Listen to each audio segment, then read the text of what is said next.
अपनी कुर्सी के इस हिस्से में हम बात करने जा रहे हैं दिल्ली और महाराष्ट्र की। एक राज्य जहां पर चुनाव हो चुका है, पोर्टफोलियो का बंटवारा हो चुका है। वो पोर्टफोलियो में कौन नंबर 1 कौन नंबर 2 रहा, इस पर हम डिस्कशन करेंगे आगे। लेकिन बात उस राज्य की जहां पर चुनाव होने वाले हैं। दिल्ली में कल से महिला सम्मान योजना का रजिस्ट्रेशन केजरीवाल के ऐलान के साथ हुआ है। जी हाँ, ये ऐलान तो पहले हो चुका है, लेकिन अब कल से क्या करेंगे, जितने भी वॉलंटियर्स हैं वो घर घर जाकर रजिस्ट्रेशन कराएंगे। इस पर बीजेपी पलटवार कर रही है। केजरीवाल महिलाओं को गुमराह करने की कोशिश कर रहे हैं। पंजाब की महिलाओं को अब तक एक पैसा नहीं मिला, क्योंकि एक इस तरीके का ऐलान पंजाब में भी हुआ था और पंजाब में बम्पर जीत हुई थी आम आदमी पार्टी की। अब कहीं यहां पर भी ना हो जाए, ये भी एक कारण है जो बीजेपी से ये बयान दिलवा रहा है। और एक कारण ये भी है कि क्या वाकई में पंजाब में किसी महिला को कुछ नहीं मिला, चवन्नी नहीं मिली। दिल्ली की बहनों से झूठ बोल रहे हैं अरविंद केजरीवाल, ये कहना है बीजेपी का। पहले आप बीजेपी को सुने, फिर अरविंद केजरीवाल को सुनाते हैं और फिर चर्चा करते हैं।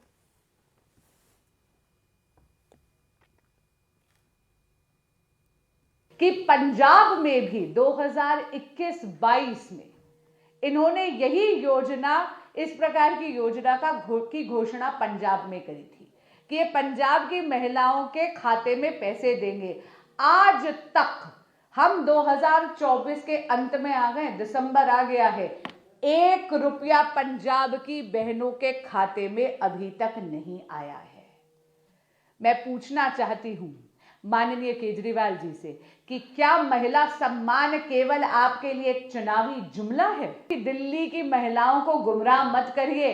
पंजाब की बहनें अभी भी 1 रुपए के लिए तरस रही हैं। आज तक उनके अकाउंट में 1 रुपया नहीं आया, तो अरे दिल्ली की बहनों को क्यों झूठ आप बोल रहे हैं? जब से हमने इस योजना का ऐलान किया है, तब से इतने फोन आ रहे हैं और इतने हमारे पास क्वेरीज आ रहे हैं कि रजिस्ट्रेशन कब से चालू होगा।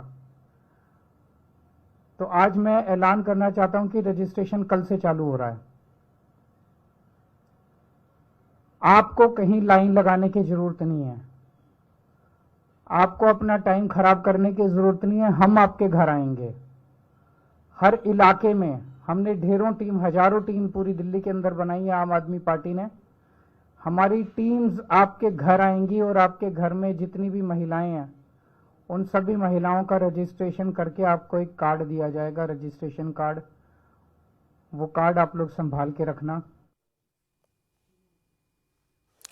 अब देखिए, पंजाब में भी महिलाओं को इसी तरीके का वादा किया गया था और अभी मैं खबर ढूंढ कर पढ़ने की कोशिश कर रही थी कि कितनी महिलाओं को ये राशि दी गई है, तो वो तो अभी तक मिला नहीं। लेकिन हाँ, वहां पर वादा 1100 रुपए का था, यानी 1100 का था।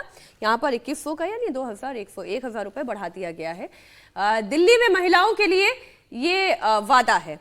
महिलाओं का वोट कैसे जीत दिलाता है, ये तो हमने देखा है। विजय जी बिल्कुल संजीवनी बन जाएगा ये कि उसमें जो बात की जा रही है, दिल्ली की के अलावा पंजाब सरकार ने 1100 रुपए का अनाउंसमेंट किया था और लोकसभा चुनाव के वक्त उन्होंने कहा, तो उस समय उनका एक्सक्यूज था या जो कहना था भगवंत मान साहब का कि अभी वो लग गया है मॉडल कोड ऑफ कंडक्ट, उस वजह से नहीं दे रहे।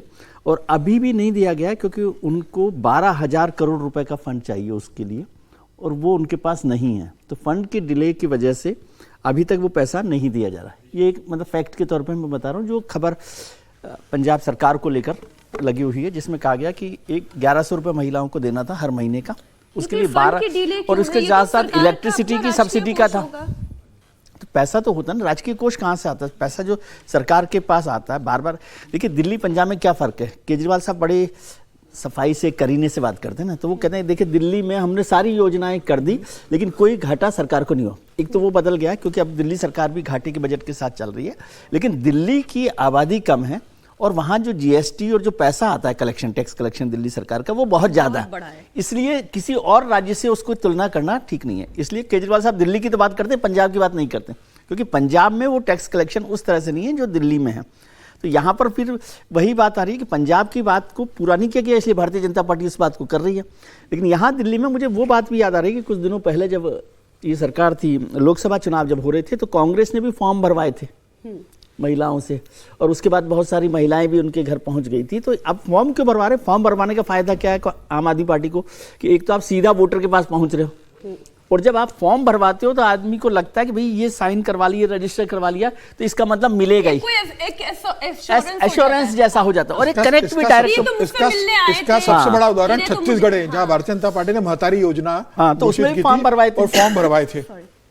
तो उसका फायदा ये होता है कि सीधा कनेक्ट हो जाता था, आपका वोटर से भी कनेक्ट हो गया। दूसरा अश्योर होता है, उसको लगता है कि ये साइन करके दे रहे हूँ, ये सारा काम है, और फिर आम आदमी पार्टी के साथ जुड़ रहे हैं। तो ये बीजेपी के लिए एक चैलेंजिंग स्कीम भी हो सकती है। वैसे ही केजरीवाल साहब ने तो बड़ी दबंगई के साथ कहा कि भाई मैं ये 6 थी, अब 7 रेवड़ी योजना शुरू कर रहा हूँ। वो संजीवनी योजना भी तो आयुष्मान योजना, हाँ, संजीवनी योजना के लिए भी कहा उन्होंने, कहा फ्री कर दिया वो सारे के सारे मेडिकल फैसिलिटीज को उन्होंने, बिजली फ्री, पानी फ्री, और शिक्षा फ्री, स्वास्थ्य फ्री, मुफ्त। मुझे तो वो भी याद आ गया। खैर, ये संजीवनी योजना, संजीवनी के काम करेगी आम आदमी पार्टी के लिए? संजीवनी की बात करें उससे पहले ये बात कि जब भगवंत मान ने मुख्यमंत्री के पद की शपथ ले ली तो उसके तुरंत बाद वो उड़कर अरविंद जी से मिलने नहीं आए थे, वो उड़कर दिल्ली आए थे। किससे मिलने?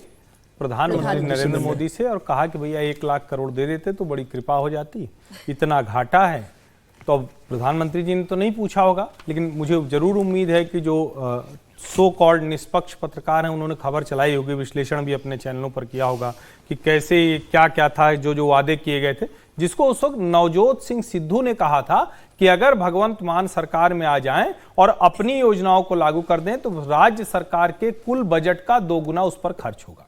एक पहले तथ्य के तौर पर। अब दूसरा आ जाते हैं, अभी हम लोग बड़ा प्रसन्न थे, कल ही तो अंबेडकर जी की योजना कब शुरू हुई? कल ही तो हुई, तो बड़ा प्रसन्न थे। और हम लोग थोड़ा दुखी भी थे कि उतनी चर्चा हम लोग नहीं कर पाए। बाद में हम लोग बाहर जाके चर्चा की कि देखिए कमाल कर दिया। फिर जब देखा तो पता चला कि 19 में भी ऐसा ही योजना लेके आए थे, 1 जनवरी 2020 से 31 दिसंबर 2020 के बीच में करना था। कोई बच्चा मिला ही नहीं उनको दलित समाज से जो लायक हो, जिसको दिल्ली सरकार भेज पाती। एक भी व्यक्ति को 5 साल में नहीं मिला। औसत अगर एक व्यक्ति प्रतिवर्ष कहें तो वो भी नहीं पूरा हो पाया। फिर उससे आगे का मसला आता है, वो कहते थे कि बेवजह वो आयुष्मान भारत योजना मोदी जी शुरू कर रहे हैं, हम तो पहले से ही सबको फ्री दे रहे हैं। पता चला कि अब उनको कहना पड़ रहा है कि अब हम नई योजना लेकर आए। वो कहते थे कि हमारे यहाँ तो दूसरे राज्यों से 500 का टिकट कटा के वो बिहार से लोग चले आते हैं, अब कह रहे हैं कि नहीं हम तो सबको दे रहे हैं। तो अरविंद जी थोड़ा सा दबाव में ज्यादा आ गए, तो हर एक का सम्मान वो कर देना चाह रहे हैं चुनाव होने के पहले तक। महिला का कितना सम्मान करते हैं, इसके लिए आप ये जो तस्वीर चल रही है इसी को देखिए, जो इंडिया टीवी पर जो चित्र चल रहा है। बीच में वो हैं, बगल में उनके एक मुख्यमंत्री और बगल में उनके एक पूर्व उप मुख्यमंत्री।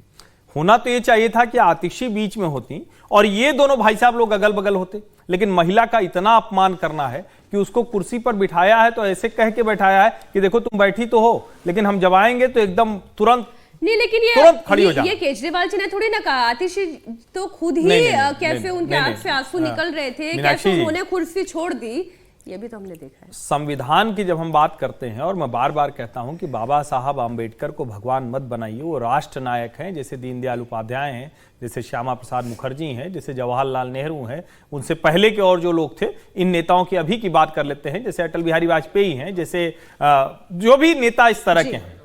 सवाल यहां यह है कि संविधान में बाबा साहब और उनके साथ जो लोग थे, के मुंशी साहब, दूसरे लोग, वो लिख क्या गए? वो लिख के ये गए कि भाई जनता है, जनता तय करेगी और तय करके वो बैठाएगी एक व्यक्ति को। हर दूसरे चौथे उच्च न्यायालयों में एक अर्जी जाती है कि प्रधान जी काम नहीं करती, प्रधानपति सारा काम करता है।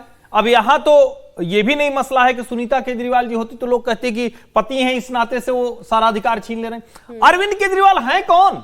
Who is he? भाई ये सवाल खड़ा होगा या नहीं खड़ा होगा? लोकतंत्र संविधान के दायरे में बाबा साहब अंबेडकर की इतनी चर्चा हो रही, कोई पूछेगा या नहीं पूछेगा? किस अधिकार से ये घोषणाओं का ऐलान कर रहे हैं? ये घोषणाओं का ऐलान करने का अधिकार सिर्फ और सिर्फ किसको है?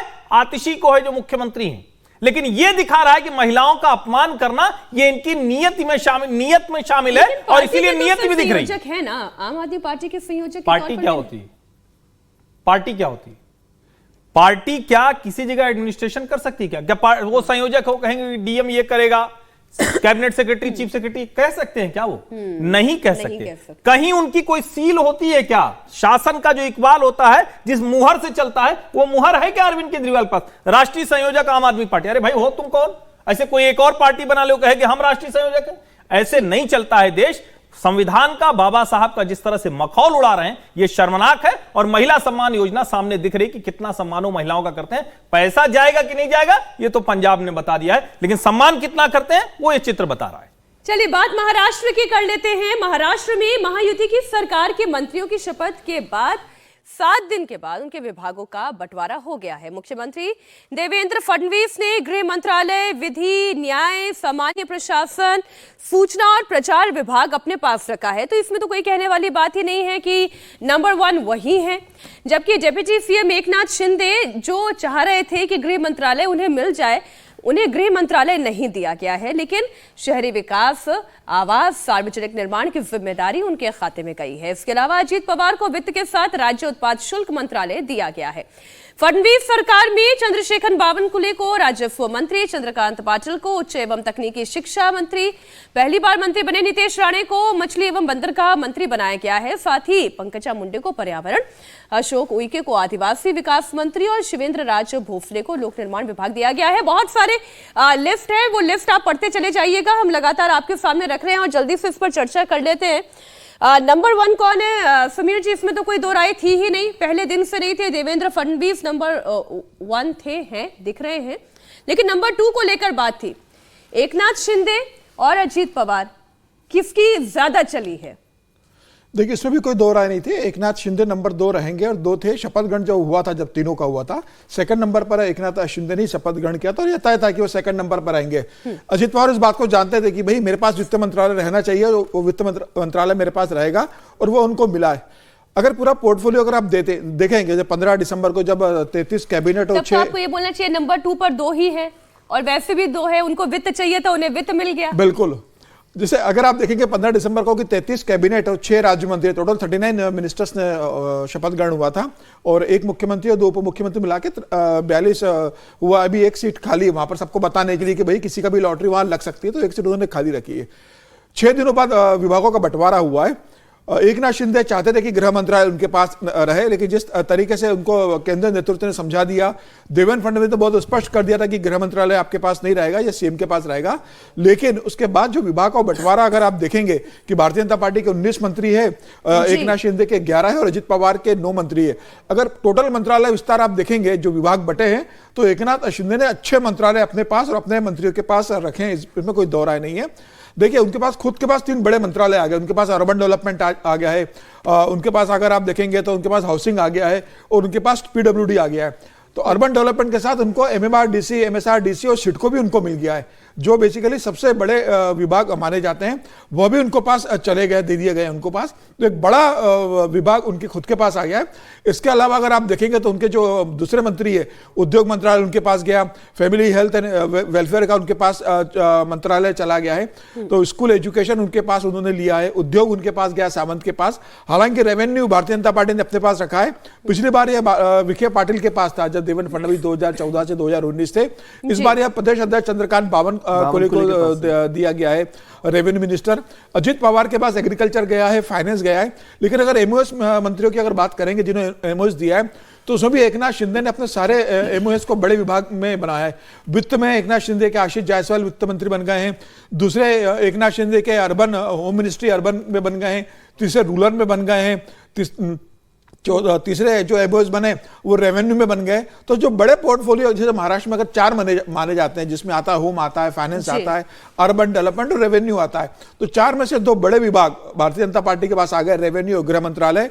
वित्त अजित पवार के पास गया है और एक अर्बन डेवलपमेंट एकनाथ शिंदे के पास गया है। लेकिन वित्त अजित पवार के जाने के पास भी देवेंद्र फडणवीस की पावर पूरी बनी हुई है महाराष्ट्र के अंदर। नहीं, पावर तो उन्हीं की दिखाई दे रही है, क्योंकि भले ही वक्त विजय जी जरूर लगा, लेकिन चली तो है देवेंद्र फडणवीस की। जाहिर है वो तो चलना ही था, मतलब मुख्यमंत्री हैं तो वैसे भी एक कहना चाहिए कि उन्हीं के पास अधिकार भी होता है, प्रेरोगेटिव जिसे आप बोलते हैं, चीफ मिनिस्टर का होता है। लेकिन कोई बदलाव इसलिए इस दृष्टि से नहीं हुआ कि जब पिछली बार एकनाथ शिंदे मुख्यमंत्री थे तब भी वो 2 नंबर पर थे, क्योंकि देवेंद्र फडणवीस के पास गृह मंत्रालय था।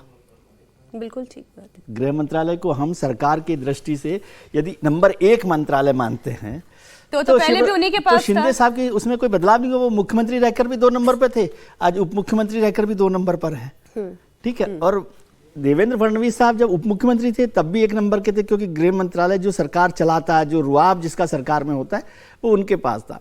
लेकिन एक बहुत, हालांकि लंबा समय लगा सरकार बनने में भी और फिर मंत्रिमंडल बनने में, फिर मंत्रिमंडल में विभागों के बंटवारे में, लेकिन मुझे लगा कि अब ठीक से हो गया है। जैसे समीर जी ने बहुत सारी चीज़ों को बताया है, वो तथ्य के तौर पे बताया, लेकिन उसकी दूसरी लेयर आप अपने आप समझ लीजिए, जिसका जिक्र उन्होंने किया है कि जिन मंत्रालयों को वो नहीं मिला वहाँ भी वो राज्य मंत्री उनके पास हैं, और अजीत पवार साहब भी दूसरे नंबर पर रहेंगे, जैसा आपने भी जिक्र किया कि वित्त मंत्रालय उनके पास है, एग्रीकल्चर उनके पास है, जो उनका पॉलिटिकल फील्ड भी है एक तरह से, सहकारिता भी उनके पास है। तो वो मुझे लगता है एक थोड़ा सा सीमलेस करने की कोशिश की गई है, और ये सरकार लंबे समय तक चल पाए इस बात का काम किया है। इसमें अमित शाह जी ने भी बड़ी भूमिका उस समय निभाई थी कि बातचीत की है सरकार को लेकर। सरकार तो चलेगी, मंत्री लंबे समय तक नहीं चलेंगे। अजीत पवार ने, एकनाथ ने बता दिया 2.5 साल रहोगे आप, उसके बाद बदल दूंगा। नहीं बोला तो देवेंद्र फडणवीस ने भी है कि ऑडिट करेंगे। ये पहली बार हो रहा है कि मुख्यमंत्री और उप मुख्यमंत्री कहें कि हम अपने, हालांकि ये बुरा नहीं है, मंत्रालयों का मंत्री जी लोग क्यों, दूसरे विधायक भी तो मंत्री बनने के योग्य हैं।